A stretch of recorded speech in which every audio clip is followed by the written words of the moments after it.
É isso aí, pessoal, beleza? Mais uma aula, já demos uma introdução sobre o que trabalharemos nesse curso, onde nosso objetivo, principal objetivo, é explanar o que é apresentado nessa norma, que é a NBR 15758-1. Então, por meio desse curso, nós temos o objetivo de falar os aspectos construtivos ideais para esse sistema construtivo, que é o drywall, muito utilizado lá fora, também já utilizado aqui.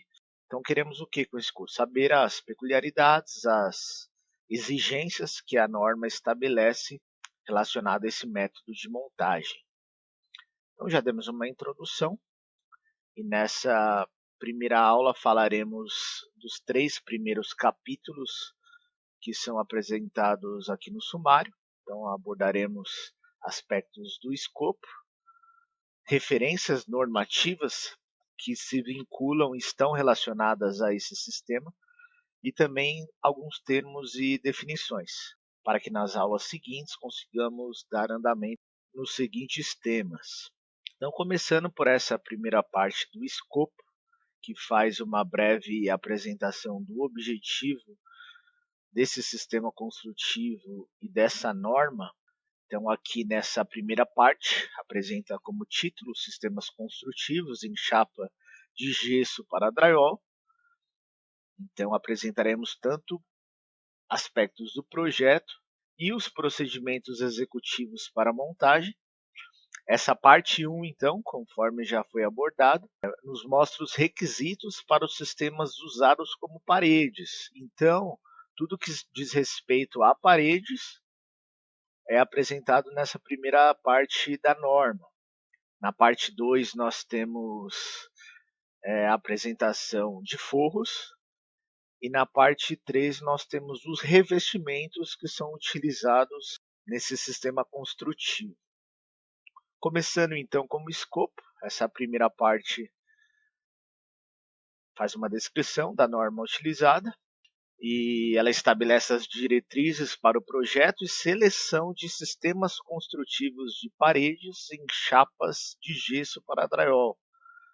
Apresenta os procedimentos executivos para montagem, instalação e as verificações para o recebimento dos serviços. Então, tanto para aquele que vai executar o serviço, como aquele que vai receber os serviços, seja você um cliente, seja você um construtor, seja você um engenheiro, é importante que você conheça essa norma, para que assim você consiga se certificar que aquela execução, desde a parte de projeto até a parte de execução, esteja feito devidamente conforme a norma, não só no quesito de fiscalização, mas principalmente para que a qualidade do serviço seja essencial.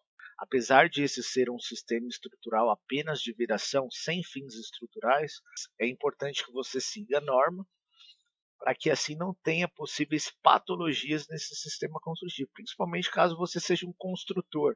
Imagina você faz, 500 metros quadrados de divisória drywall. Vai ser um valor baixo. Você pode gastar de 60 até R$ 150 o metro quadrado já instalado. Então imagina, começa a aparecer patologias naquele seu sistema construtivo, trincas.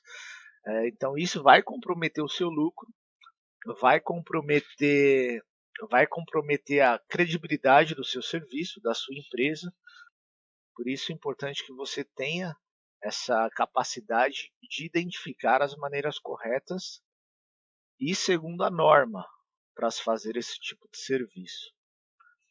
Perfeito? Então essa norma ela vai trabalhar tanto os processos executivos quanto a parte de projeto também, no que tange a paredes. Essa parte 2 tem uma informação muito importante. Os sistemas construtivos de paredes em chapa de gesso para drywall destinam-se. Qual que é o fim desse sistema construtivo? Ele se destina apenas, então, né, à utilização em paredes internas que não são sujeitas às intempéries e sem funções estruturais. Então, para você que se pergunta se nós conseguimos utilizar o drywall em paredes externas que recebem chuva, que recebem cargas de vento, não é possível. Segundo essa norma, que segue como nós veremos a seguir, algumas referências normativas de normas internacionais, esse tipo de sistema ele não deve ser utilizado para paredes externas. Ele não deve ser um sistema sujeito a intempéries e ele não deve ter uma função estrutural, ou seja, ele não deve receber uma carga advinda da sua parte superior ou uma carga demasiada, ainda que ela seja horizontal, conforme nós veremos a seguir. Existe a possibilidade de colocar suportes, fazer um reforço nesse tipo de sistema para que você coloque um móvel, mas tem as suas limitações. Então ela não tem uma função estrutural como concreto armado, como aço, como concreto protendido. Quando nós falamos de paredes de drywall, o objetivo dela é a utilização em paredes internas, perfeito? Que não receba chuva, que não receba vento. Então esse é o objetivo de drywall. Esse sistema ele tanto pode ser aplicado para ambientes residenciais quanto ambientes não residenciais, contanto que tenha o devido cuidado, conforme veremos adiante, ou seja, segundo o tipo de local que você vai aplicar o seu drywall, é necessário algumas especificidades, um tipo de placa específica, visto que nós temos três, o tipo de perfil utilizado, ele pode ser um sistema unitário, pode ser uma forma de perfis duplos, para que assim você tenha uma maior solidez dessa parede, ela tem uma maior estabilidade também. Então, nessa parte 2, nós temos algumas referências normativas que se vinculam a esse sistema construtivo de drywall. Por que é importante essas referências normativas? Porque por meio delas nós conseguimos identificar o que pode ser feito num drywall. Isso é interessante. Então, por exemplo, ao se fazer uma parede interna de drywall, o que eu consigo identificar nessa primeira parte? Que ele faz referência à NBR 5410, instalações elétricas de baixa tensão. Então, isso significa que eu posso, normalmente, dentro de uma parede de drywall, colocar uma instalação elétrica de baixa tensão. Então, será possível a utilização interna de eletrodutos, também conforme essa próxima norma, que é a 5626, também existe a possibilidade de instalação de água fria, de água quente, segundo essa outra norma. Existe a possibilidade de instalação de porta de madeira ou outro tipo de porta nesse sistema de paredes. Isso acredito que não é novidade para nenhum. Existe a possibilidade de utilizarmos sistemas de esgoto, ou seja, esse tipo de parede também pode ser utilizado em banheiros, contanto que seja utilizado as maneiras corretas, que serão abordadas no curso, as placas corretas. Então temos uma placa que ela é resistente à umidade.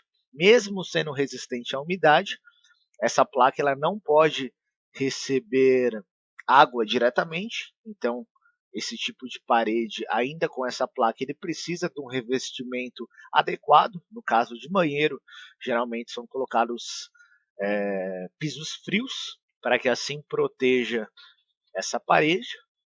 Existe a possibilidade também de, nesse tipo de sistema, fazermos a impermeabilização, para que assim ele tenha uma maior resistência à água.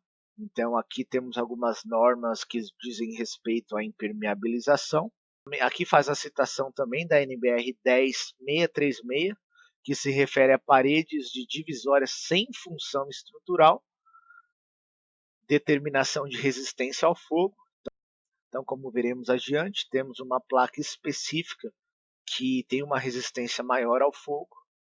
Então, aqui nós temos essa outra norma que se refere a divisórias leves internas moduladas, normas que se referem também às características do gesso acartonado, que é o tipo de placa que é utilizado no drywall, Então essa norma aqui, que é 14715, fala dos requisitos que essas chapas precisam ter. Essa 14716, ela trabalha especificamente com a verificação das características geométricas, ou seja, espessuras, comprimentos e larguras das placas, dos perfis, nesse caso das placas. No caso dessa 14717, faz a determinação das características físicas.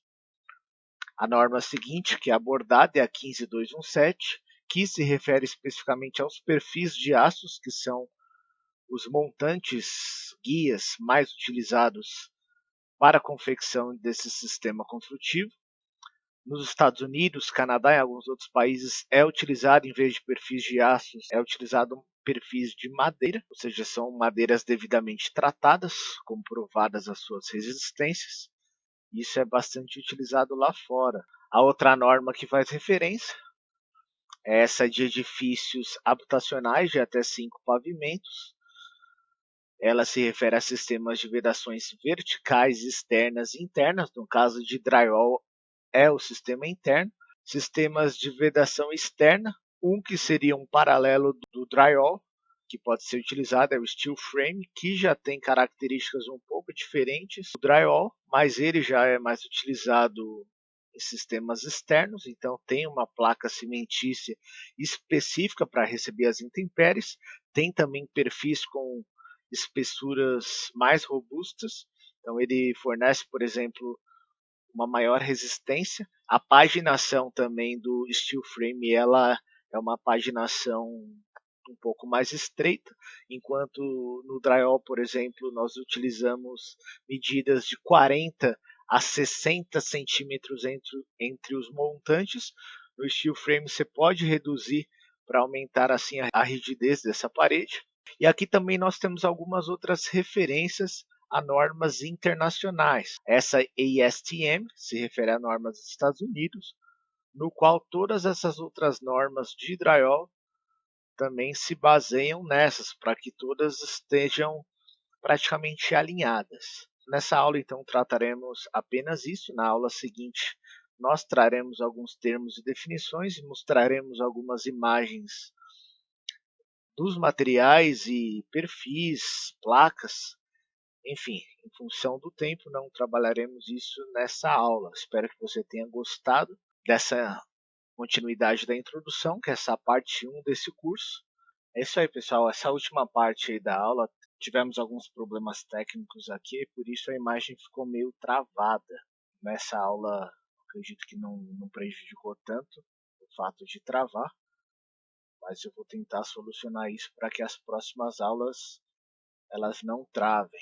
Apenas um ponto importante, então, quando que não apareceu na aula, quando nós no YouTube digitamos, né, montagem de drywall em madeira, aparecem algumas imagens onde você consegue identificar então os perfis de madeira utilizados principalmente lá no exterior. Perfeito? Então, até uma próxima aula, pessoal. Valeu!